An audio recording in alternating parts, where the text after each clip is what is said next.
Hello बच्चों, let's see the question.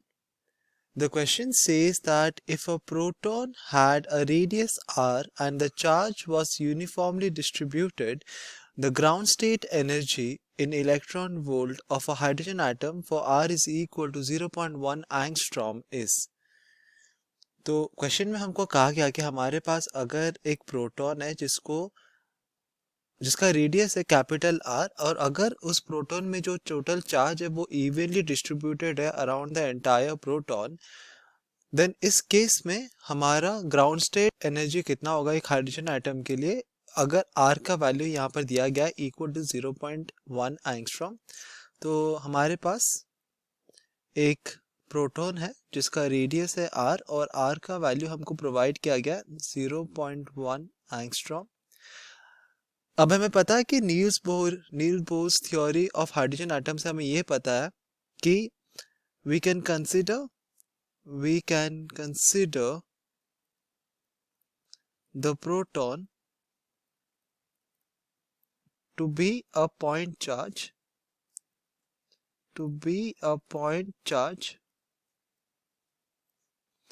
and the electron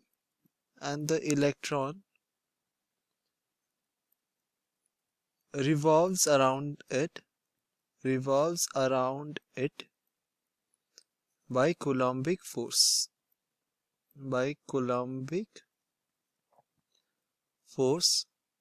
of attraction। तो Niels Bohr theory of an hydrogen atom हमें ये कहता है कि हम एक प्रोटॉन को एक पॉइंट साइज चार्ज की तरह कंसिडर कर सकते हैं जिसके अराउंड हमारा इलेक्ट्रॉन घूमता है due to Coulombic force of attraction. और इस केस में अगर हम हाइड्रोजन एटम का केस ले तो उसके ग्राउंड स्टेट में हमारा इलेक्ट्रॉन का जो कि एटम का जो एनर्जी होता है ग्राउंड स्टेट मतलब हमारा n इज इक्वल टू 1, और हमें पता है कि for a hydrogen atom z is also equal to 1। तो ये होता है n इज इक्वल टू 1 को हम कहते हैं ground state of the atom. और Niels Bohr's theory of an hydrogen atom हमें प्रोवाइड करता है total energy of a hydrogen atom in its ground state is equal to, that is E1 is equal to minus of Z E square whole divided by 8 epsilon naught pi r। यहाँ पर E हमारा है charge on electron और R हमारा यहाँ पर, तो यहाँ पर हम आर नॉट इसको लिख सकते हैं। आर नॉट हमारा यहाँ पर होता है Bohr's radius and that is equal to 0.53 angstrom. और अगर इसमें हम सारे वैल्यूज पुट करेंगे तो हमको मिलेगा E1 is equal to minus of 13.6 electron volt. ये होता है टोटल एनर्जी एक एटम का, एक हाइड्रोजन एटम का उसके ग्राउंड स्टेट में, और इसी को यूज करके हम निकाल सकते हैं। तो अगर ये टोटल एनर्जी है तो हम इसके पोटेंशियल और काइनेटिक एनर्जी के बारे में भी बात कर सकते हैं। Kinetic energy of the hydrogen atom अपने ग्राउंड स्टेट में होता है कितना, ये होता है सिंपली माइनस ऑफ E1, तो ये हो जाएगा प्लस 13.6 इलेक्ट्रॉन वोल्ट। और पोटेंशियल एनर्जी जो होता है of hydrogen atom in its ground state वो होता है ट्वाइस ऑफ Ke। तो ये हो जाएगा, सॉरी ये ट्वाइस ऑफ के ही नहीं होता है, ये एक्चुअली होता है twice of the total energy. तो ये होता है twice of minus of 13.6 electron volt, तो ये हो जाएगा माइनस ऑफ 27.2 इलेक्ट्रॉन वोल्ट। और अगर हम काइनेटिक एनर्जी और पोटेंशियल एनर्जी को ऐड करेंगे तो हमको टोटल एनर्जी निकलता है, टोटल एनर्जी का वैल्यू मिलता है जो कि होता है माइनस 13.6 इलेक्ट्रॉन वोल्ट। तो ये है हमारा हाइड्रोजन एटम का ग्राउंड स्टेट एनर्जी। अब हमें क्वेश्चन में कहा गया कि अगर हमारा जो प्रोटॉन है अगर उसका एक रेडियस है r और यहाँ पर r है 0.1 एंगस्ट्रॉम और उस प्रोटॉन में हमारा जो सारा चार्ज है वो यूनिफॉर्मली डिस्ट्रीब्यूटेड है, देन हमारा ground state energy of the hydrogen atom कितना होगा। तो इसके दो केसेस अराइज करते हैं।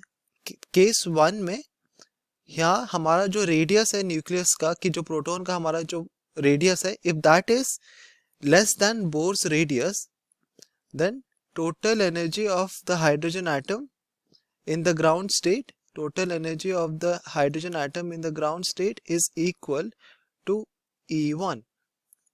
तो अगर हम ये वाला केस लेंगे जहाँ पर हमारा प्रोटॉन का एक रेडियस है is equal to capital R, और यहाँ पर कैपिटल आर हम देख सकते हैं कैपिटल आर कितना है 0.1 एंगस्ट्रॉम, और आर नॉट हमारा बोर्स रेडियस कितना है वो है 0.53 एंगस्ट्रॉम। तो हम देख सकते हैं कि हमारा जो कैपिटल आर है वो हमारे बोर्स रेडियस से कम होता है। तो इस केस में हमारा जो energy of the hydrogen atom in the ground state होगा वो सिंपली होगा equal to the energy of the hydrogen atom, जो कि हमको बोर्स थ्योरी से मिलता है। तो हम ये लिख सकते हैं कि क्योंकि हमारा radius of the proton is less than Bohr's radius, तो हमारा ग्राउंड स्टेट एनर्जी